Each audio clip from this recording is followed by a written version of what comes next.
fair to say that Jaguar are having a very difficult time right now. We spoke at length about their very controversial rebrand that most people think is going to backfire massively, myself included in that as well.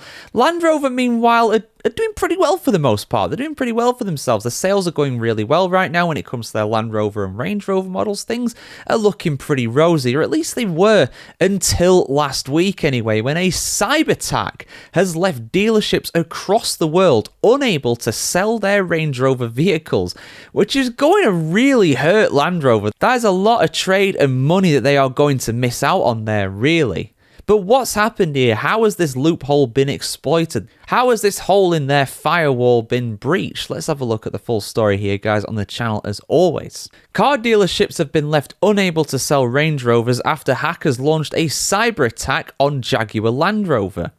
The British company, which also owns the Jaguar, Defender and Discovery brands, admitted on Tuesday that an attack on its computer system had severely disrupted showroom factories and repair shops around the world.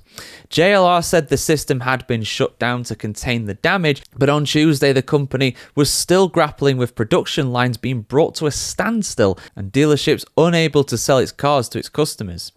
The exact nature of the problem is not yet known, and JLR refused to answer more questions regarding this when probed. But workers at the company's factories in the West Midlands and Merseyside areas in the UK were told to stay at home, while repair shops were unable to search online for parts and showrooms were blocked from registering new cars on what was supposed to be one of the busiest days of the year for their trade. New cars must be registered with the Driver and Vehicle Licensing Agency in the UK to become road legal. One person at JLR in London told The Telegraph that the registration system used by showrooms across the country had abruptly stopped working on Sunday evening. Some dealers said they continued to sell cars and take customer deposits in the meantime, while others said they were registering cars manually. Oh, the inhumanity, having to go back to the analog days.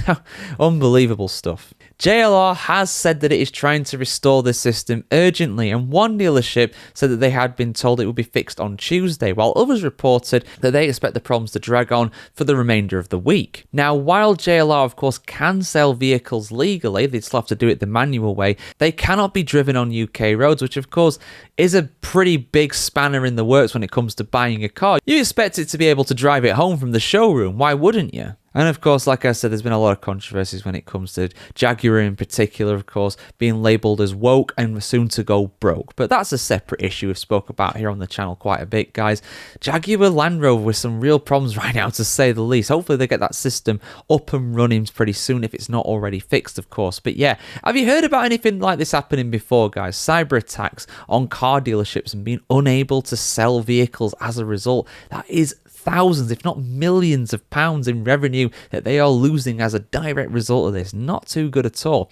Like, share, comment, subscribe, guys, if you want to see more like this. Of course, have a fantastic day wherever in the world today, and we'll see you very soon.